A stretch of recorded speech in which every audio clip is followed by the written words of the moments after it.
Hello everyone and welcome to Atheist Ask You Answer, the spot where I get to ask you all genuinely honest religious questions in hopes that anyone, believer, non-believer in the middle, will jump in, add to the conversation constructively and positively.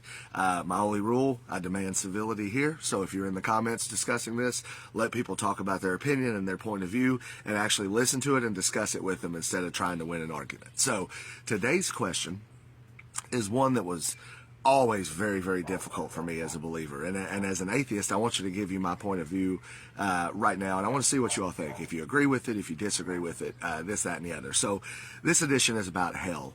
From my perspective, it's entirely unnecessary, but, from my perspective, it's the reason why people remain believers more so than the benefit of the reward. I believe that the fear of the punishment is the driving factor, and I just don't understand why it would have to be from the punishment side.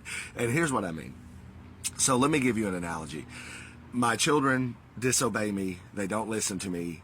And Friday night, there's a party that their friends are having. I have two options. I can either not let them go to that party and make them stay home and ground them, or I could not only keep them home and ground them, but I could set them on fire. So, I know that's an extreme analogy, but that's my point, is wouldn't the punishment, if God had made it this way, of if you're a non-believer, if you're sinful, if you're an atheist, any of this stuff, you just don't get the reward of the afterlife, meaning that your punishment is non-existent. You die, you're done. The alternative being, if you follow the Lord, if you do all of this, your reward is that you get to go to heaven forever.